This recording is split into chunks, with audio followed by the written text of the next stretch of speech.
Good morning and welcome to the Louisiana Women Leads first online event. I want to say thank you so much to Senator Sharon Hewitt and Representative Paula Davis and Larissa Martinez, who is the Women's Public Leadership Network founder, for joining us this morning. Thank you so much, ladies. Thank you for having us. Glad to be here. Yeah, great to be here.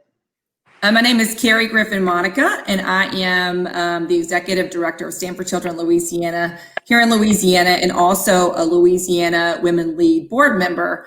You should also know that Senator Hewitt and Representative Davis are also Louisiana Women Lead Advisory Council members. So I want to thank them also for being a part of Louisiana Women Lead. So excited to talk a little bit this morning about why women run, but also why women sometimes don't run. Very excited about kind of digging in a little bit this morning. So we're gonna jump right in. Senator Hewitt, I want to start with you.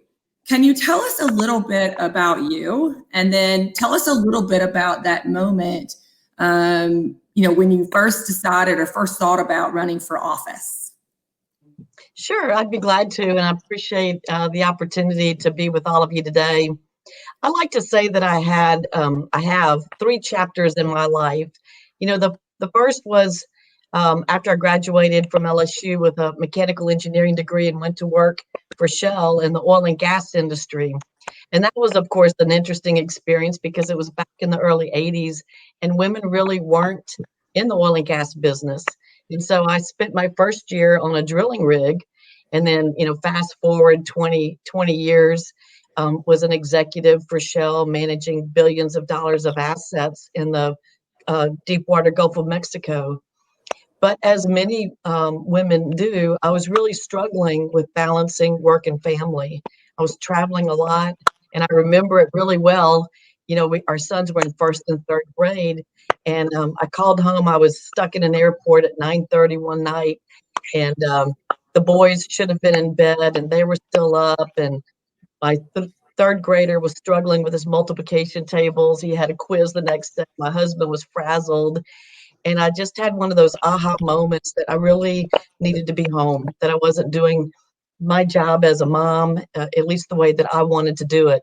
And so I went home and started doing all the PTA work that moms do, and was the soccer mom and the basketball mom and Boy Scouts and all of that.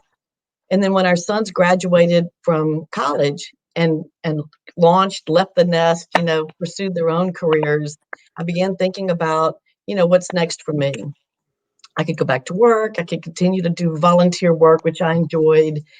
And what I learned about myself during that time period is that the things that meant the most to me, it really wasn't about the money or the power or any of those things. That what mattered the most to me is when I felt like I was really making a difference, as corny as that sounds. And so, we didn't have any politicians in my family. I had never thought about running for office, but I had this huge pull to want to go into public service, because I felt like our state was heading in the wrong direction. And that if problem solvers didn't get involved in helping to solve some of the challenges in our state, that it was never going to get any better. And so in my area, we had a state rep and a state senator, both of whom were incumbents and were able to run for another term.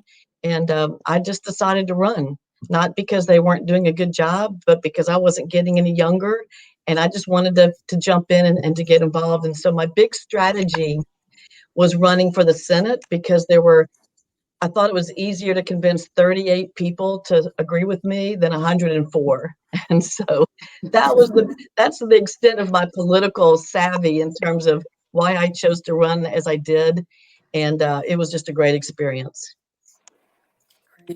Representative Davis, I want to jump to you. I know every person who runs for office or even thinks about it kind of gets to that place for very different reasons. Can you tell us a little bit more about your journey and how and when you decided to run? Sure. And can I just say, I love Sharon. I love the engineer brain, how she has her life in chapters.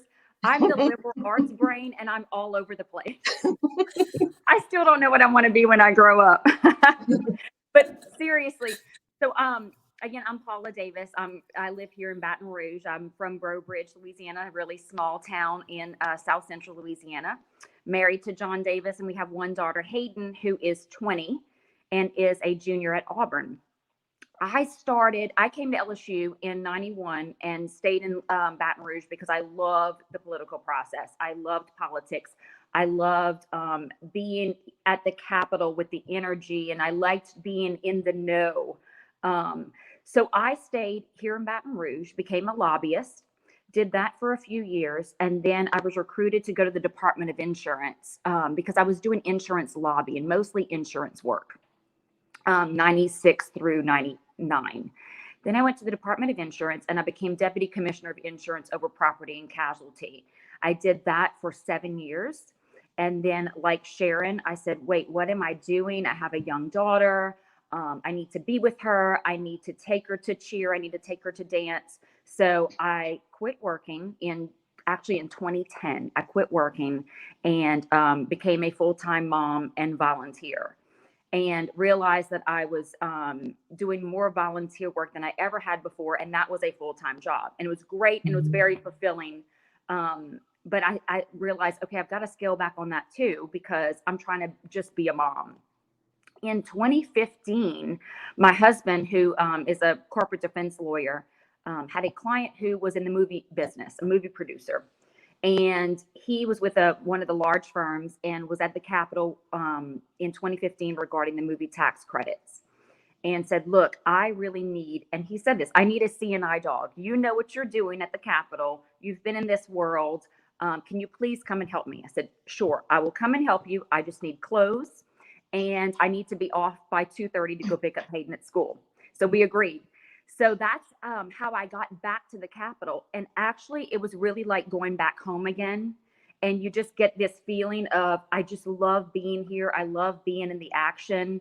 A lot of the folks, when I first started lobbying in 96, were in the House and had moved over to the Senate. And so I had my first day, I was in the Senate. And again, it was like going home and seeing your old relatives and your old friends. It was just this great feeling. And that year at one of the functions at night, actually a lobbyist and a female rep came up to me and said, you really need to run for office. And I said, y'all have lost your mind. I'm not running for office. I'm a mom of a 15-year-old at the time.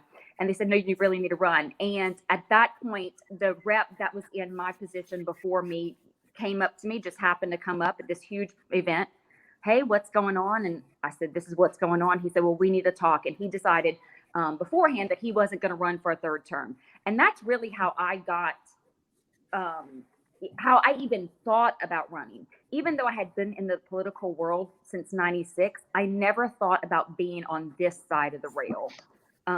But once I talked to my daughter and talked to my husband and my family, they all said, you've got to do this. And I never thought of myself as, oh, we need more women. It just wasn't even in my thought process. But at that point, just looking at the statistics of the House and the Senate in Louisiana and realizing we just are underrepresented, that's really what I said, okay, I'm going to go ahead and do this. And if I win, awesome. If I lose, awesome. It'll have been a great experience.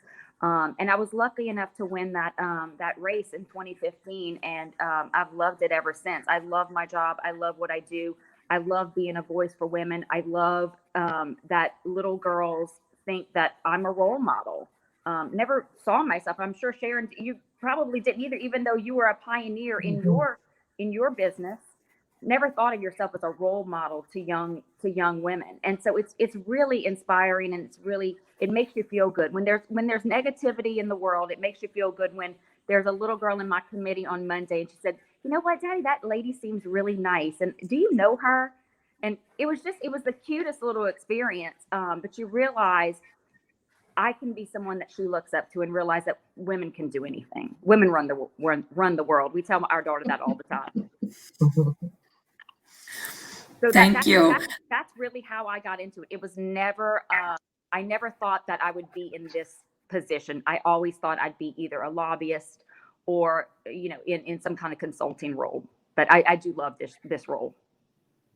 That's amazing. I want to jump, Larissa, to you. You work with women across the country who have run for office or serve in a variety of roles. Like, does this sound familiar to you? Do you hear these reasons across the country? What else do you hear? What are the other reasons that women either run or maybe they don't?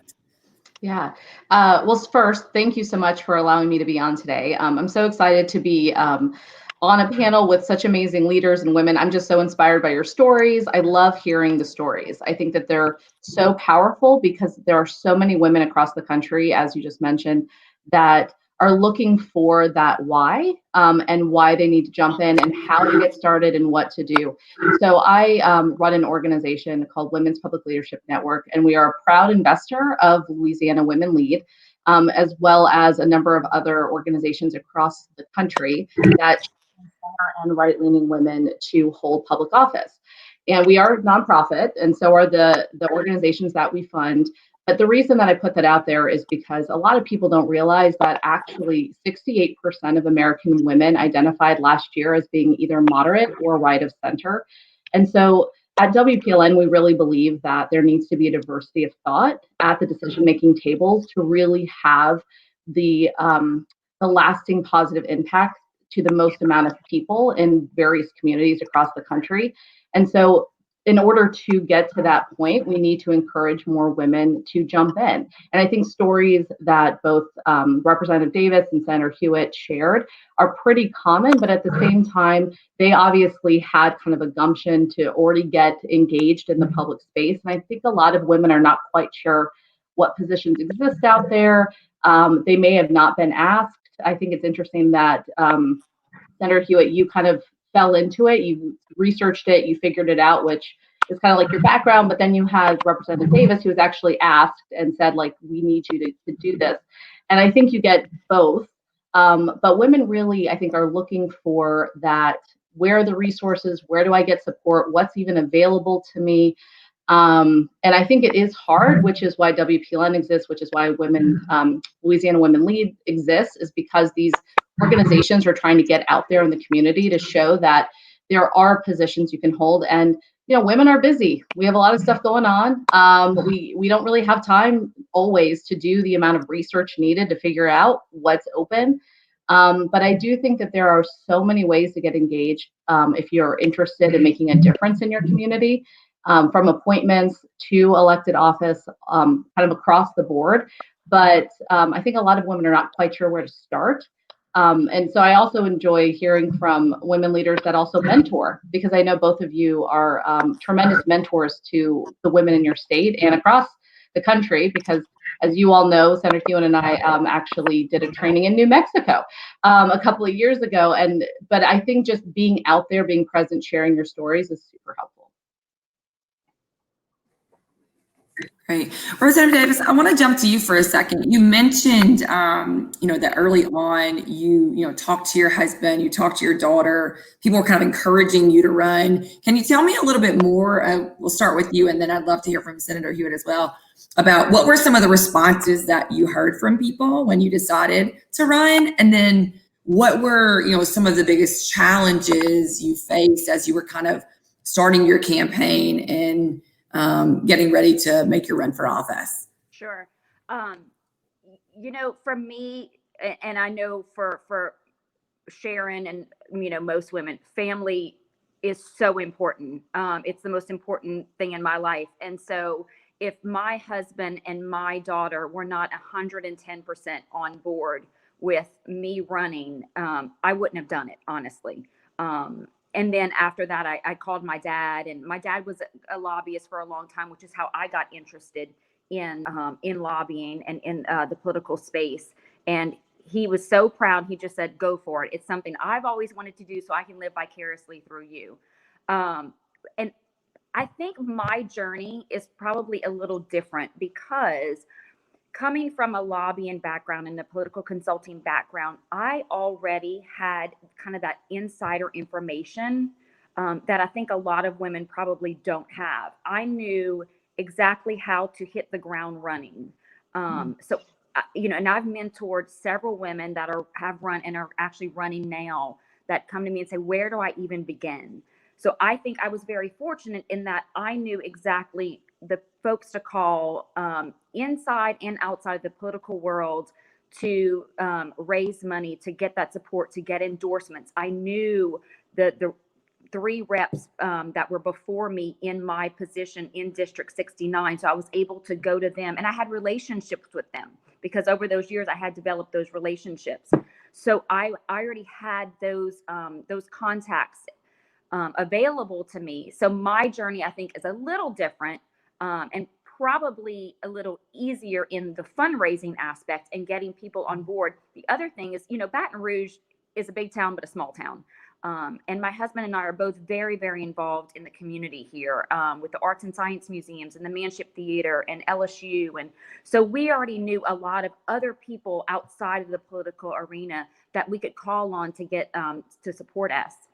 And honestly, everyone that I called was so extremely supportive. I was just really lucky. And I was very surprised that people in my hometown, I haven't been in Breaux Bridge for almost 30 years, were so supportive. And just remembering me from those early years, and I got so many people that said, we always knew you'd do something like this.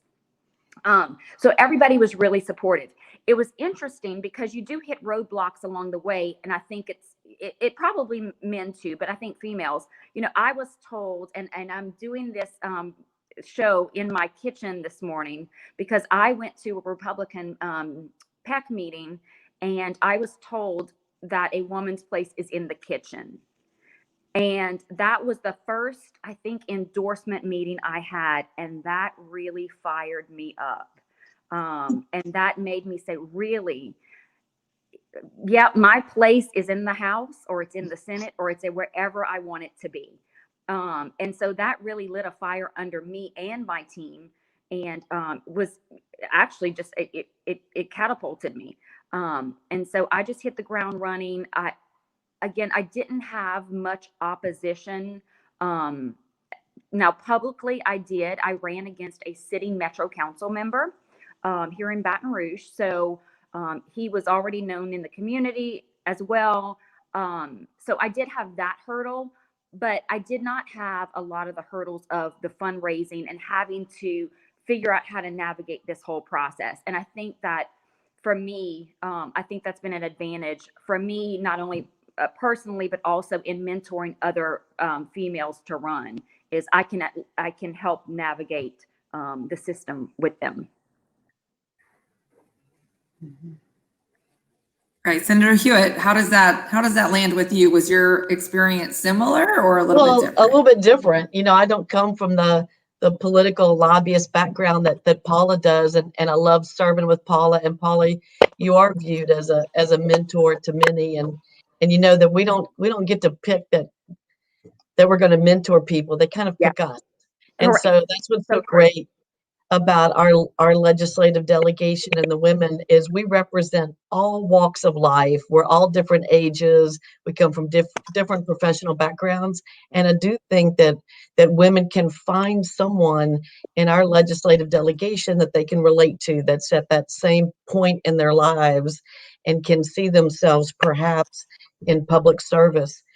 So for me, I told you that I didn't have any political experience or any political people in my family. After I announced that I was running for office, the second day, my opponent's campaign manager called me and said, the powers that be in Slidell, now Slidell is a very small little town. I didn't even know we had powers that be. He said, the powers that be in Slidell have called, and we've decided that it's not your turn, that this is his job, and that you should drop out because you're just a PTA mom. Just a PTA mom. Well, first of all, I'm proud to be a PTA mom because I think it's PTA moms that make our school so great. And like Paula was saying, women rule the world. And so I thought that was a badge of honor. But game on if you're going to diss all the women. And so, of course, I use that to fire up all the women in Slidell. And so the first thing I did is I had a women's luncheon, and I invited all of my friends that I had worked with on all these volunteer activities or in my professional career. So we had all the soccer moms and the PTA moms and all the church groups and everyone that I had done volunteer work over all those different parts of my life. And none of these people had ever been involved in a political campaign. Nobody had ever donated to a candidate. And so I knew if I brought them in and was too political, that it would freak them out. And so what I did is on the name tags, when people came in, everybody wanted to sit with their friends.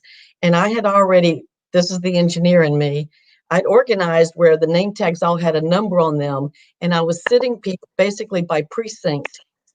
And I told them I was sitting them by neighborhood. So they sat at a table with people from their neighborhood. And then I gave them a list of dates when I was available for either a coffee or a wine and cheese. I didn't call it the meet and greet because that would freak out my friends. But anybody would say, yeah, I can do a coffee at my house, or I can do a wine and cheese. And so they were to pick a date and say whose house it was going to be at. And everyone around the table was supposed to bring food and invite people from the neighborhood. And we did those like on Monday, Tuesday, Wednesday, Thursdays. I think I did something like 58 of those during that campaign. And so we would have one of those little meet and greets in the neighborhood. They would invite people from the neighborhood. And then on Saturday, all of those people would walk that neighborhood with me, and we'd put signs out and knock on doors and all that. And so for my friends, it was easy because they felt comfortable doing that in their neighborhood. They were doing it with their friends. It didn't seem like a political thing to them. It was, kind of taking them one step at a time. And so we mounted basically the biggest grassroots campaign that you've ever seen in my area. And we were just completely making it up. Nobody told me how to do that. I didn't know anything about how to do it. Even at the end, I was asking, what's the difference between a fundraiser and a meet and greet? There was very little I knew about campaigning. But we knew that if we worked harder than everybody else and got a lot of people involved, and that they would hear our message. And so I ended up, winning against an incumbent by 19 points. And the other interesting thing about my district is it's very different. I have a very large geographic district on the North Shore and the South Shore of Lake Pontchartrain. The North Shore is very professional. I've got NASA, a lot of oil and gas people. It's very professional, white collar. On the South Shore, it's a lot of refineries, fishermen, oystermen. It's all along the Mississippi, coast. And so I would wear my white shrimp boots when I was campaigning on the South Shore and my business suits on the North Shore. I had two different campaign teams, two different campaign strategies. And it was really just a lot of fun. And so it was on the job training for me. Unlike Paula, she had it all figured out and knew exactly what she was doing from the beginning. I was kind of making it up as I went along. And I've learned a lot. I'm certainly a little more sophisticated campaigner now than I was back in the day. But it was all about grassroots for me. It's amazing. What I always, think is, give women a problem, and if they've done it before or if they haven't, they will absolutely figure it out. And I think the tenacity and the resilience that women bring to the table, the problem-solving attitude, is just so incredibly important and refreshing and exciting to think about, the two of you continuing to lead in our state. I want to jump to Larissa for a second. You've just heard Senator Hewitt and Representative Davis talk a little bit about the different journeys they had, and some of the challenges that exist for women. Can you tell us a little bit more about some of the typical challenges or barriers that women may face, but also what are some of the unique attributes that women bring to the table? Well, I'll answer the last question first, just because I think these two women exemplify what women bring to the table. Women, again, we're just like men in the sense we're all individual. We all have, the ability to do many things, but I think women bring unique perspectives that a lot of people don't necessarily always give enough credit to or value to. When it comes to multitasking, obviously, that's a huge thing that most women are pretty adept at. But also also this connection to community. And I think that that is part of the perspective that we really appreciate and that we see when women are out there running, the authenticity and the passion that exists in women that put themselves forward, because they typically do see things, again, from a different lens, but also from various points of entry, whether it be through their family, their kids, their business associations, whatever they happen to be engaged with. Because obviously, if you're putting yourself forward, you have something that's lighting that fire under you to move yourself in that direction, because it is a lot of work. These women have done tremendous work to get to where they are today. And so, this is, it's one of those things that you have to feel like that passion within you is going to drive you in the dark days. That's what I've called it on the campaigns I've worked on, the dark days. But, because you realize that you're doing it for a cause, you're doing it for your community. It's something that you feel passionate about, whether it be an issue or a problem that you're seeing, something out there that really moves you forward. And it's not that I think men don't have that, but I think women just, again, have a different perspective, have different skills that they bring to the table that allow them to really breathe kind of new life into innovative ideas to help have a positive impact into their community. When it comes to the challenges, I had to laugh a little bit when Senator Hewitt made the statement about someone telling her it's not her turn. Because we do hear that quite a bit across the country. So that's something that we can all get around and rally around, not in a good way, but to get you fired up. I think there is kind of this idea that, again, it is a good old boys network out there for a lot of places. And again, it's not as if they don't think a woman could lead always. It's mainly that they just kind of go towards their friends. And I think if you're not part of that circle, it's hard to jump in and it's hard to put yourself forward. And in terms of other challenges, I think, again, finding the time management is really hard sometimes, because you do feel like you're already pulled thin when it comes to your family concerns, or if you're a working professional, finding that time to campaign on the side or to do the networking needed to get an appointment. It can be quite a bit, but that's why we think mentoring also and having the resources that Louisiana Women Lead provide is so valuable and it's so necessary, because they do kind of provide that platform where you can either go online, you can connect and talk to someone and find out kind of what is the real deal with this. You can find mentors to help you through the process.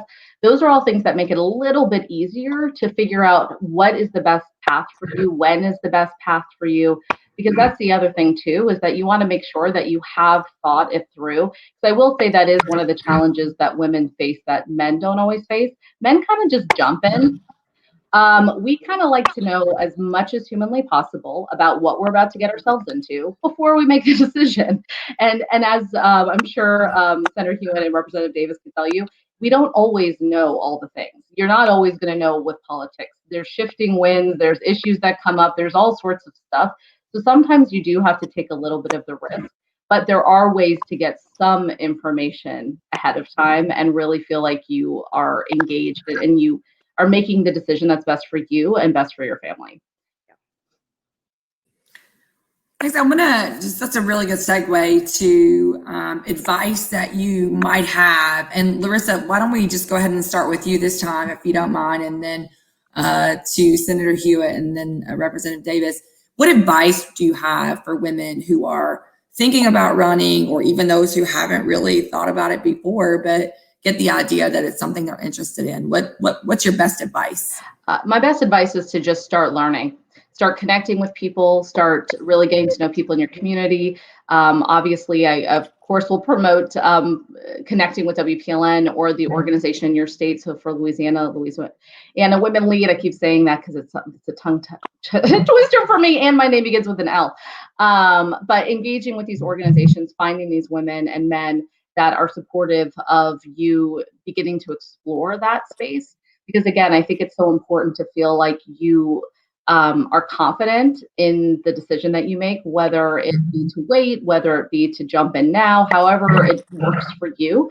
So I think for me, the biggest piece of advice is to feel like you can start getting the education, getting the knowledge now, but then also to not be afraid to take the risk.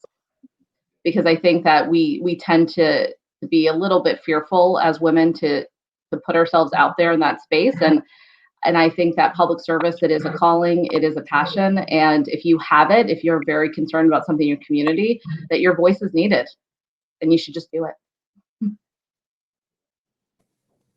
Senator Hewitt? Yeah, I think that's really great advice, and I certainly appreciate all that WPLN is doing to help support activities like this in states all around the country. And it was fun to see New Mexico and to get a chance to work with you there. Um, but as an engineer, I'm like the poster child for feeling like you have to have it all figured out before you jump in. And I'm here to tell you, absolutely, you don't have to. It's almost impossible to know what it is. Paula knows we get up every day, and I think I have an idea what my day is going to be like, and it's completely different when I look back at the end of the day. And so, my message to women would be, don't feel like also like you have to check all the traditional boxes. As you said, Larissa, men just jump in. If they feel like they've got a couple of the requirements for a job interview or whatever, they just jump in. Women feel like they have to check every box plus more to be qualified for a job. And it's the same in political office. If you have a passion to serve, you're willing to work hard, there's no cookie cutter perfect elected official. You've got the qualifications to do it, and you do need a very supportive family because it is quite a sacrifice. And I'm very appreciative, to my husband and my family that support me. And I tell them every day, if it ever gets to the point where you feel like you're giving up too much, I would quit tomorrow. And I mean that with all sincerity. I would walk away in a heartbeat, because it's that important to me. But they're very supportive. They know that I'm passionate about feeling like I'm making a difference. And hopefully on most days I am. But we do need more women in this because we bring a different set of experiences, perspective to the conversation. It is a very different conversation when we're in that circle, and it's not just a circle of men. And I don't think they intentionally leave us out. I think they do gravitate to people that are within their own normal networks and circles. And so we have to work a little bit harder sometimes as women to be in their networks. So, for example, since getting elected, I have learned to duck hunt. I have a clay shoot fundraiser every year. I have my own guns now. I have my concealed handgun permit. I represent the sportsman's paradise, and I found that, and I go fishing, deep water, deep fishing. So I finally realized, first of all, I need to be able to do that to understand my constituents in my state, but also because that's what the male legislators and our colleagues enjoy doing. And it's an opportunity to network with them and to kind of get to know them on a personal basis. That just helps make the legislative process that much better. And so I would also encourage you to try to do that, explore non-traditional things to help get to know your male colleagues kind of on their turf, I'll say. And I think that goes a long way to building relationships and making you more effective.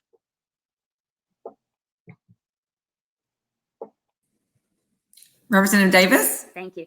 I would completely agree with Senator Hewitt. You have to get out of your comfort zone a little bit as a female if you're not used to being in the good old boys network. But my thing would be, don't let anyone tell you, oh, you can't do this, or that, oh, it's not your time, or you belong in the kitchen. Use that as motivation, because I think it's like Larissa said. There's something within you. You may not know it at the time, but there is something within you that you say, okay, I want to do this. I think that I can make a difference. I know I can make a difference. And again, we as women, we're used to multitasking. This is not rocket science for us. We can do this. But again, you have to be, number one, confident in who you are and what you feel like you can accomplish, and then confident enough to go and do it. Because those are two very different things. So just to have that gumption to say, I can do this and I want to do this and I know I can make a difference and no one's going to tell me otherwise. I grew up with a dad who always told me, can't is not in your vocabulary. You can do anything you want to do. So I never had that fear. and if you do have that fear, you just have to kind of put it aside, because we face it every day as moms, as wives, whether it's in a PTA meeting or on the soccer field or in the dance, with the dance moms. We have faced all of these challenges before, and jumping into the political process is really not that different. Another thing, you've got to have a thick skin. Not only because we're women and we are left out, we are left out of some of the, the duck hunts and where things do happen still. But for me, and I know for Sharon, we just force our way in. That's what we do. And we make our voices heard, and you can't be afraid to make your voice heard. And once I think your colleagues learn that you are someone that they respect, you can get into that inner circle and make a difference. But again, you have to have confidence, not only within yourself, but just to say, I can go out and I can do this and I can be successful. And I determine what successful looks like, not, the person next door, or not my colleague that sits in the desk next to me. What does success look like to me? And, find your passion, find your agenda. You're not going to be passionate about every subject that comes across your desk, but find your passion, whether it's the developmentally disabled community or, infrastructure or whatever it may be. Find your passion and stick with it and go after it. That would be my advice. Great. All right, ladies, before we wrap up, Senator Hewitt and Rep. Davis, would y'all entertain a lightning round of sorts?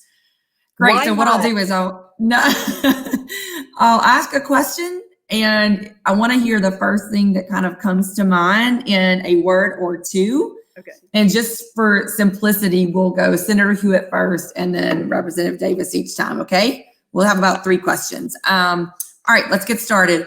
First one, what do women bring to elected office that is unique and critical in today's environment? New perspective. Time management. Great. If you could change one wrong perception of women that becomes a barrier for them when they do run, what would that be? Women can be leaders too. That we don't belong in a man's world. Great. Okay, last one. Name a gap in the supports you see for women when they do decide to run. Not enough female role models. I would agree. Female role models. We need more of them. And I think that, this is the perfect forum for this. And, not enough female role models. Very good one. Great. Well, thanks so much, ladies, for joining us this morning for our first online event for Louisiana Women Lead. For those of you who have joined us this morning, thanks so much for getting up early and making this the first part of your day. We'll have a couple of more events to come. You can visit louisianawomenlead.org to learn more about Louisiana Women Lead, but also to connect to women who are interested in serving and who want to run, or if you're not interested right now, if you just want to get plugged in and learn more about the issues, we would love to have you. Thanks again for joining us. Hope everybody has a great day. Thank y'all.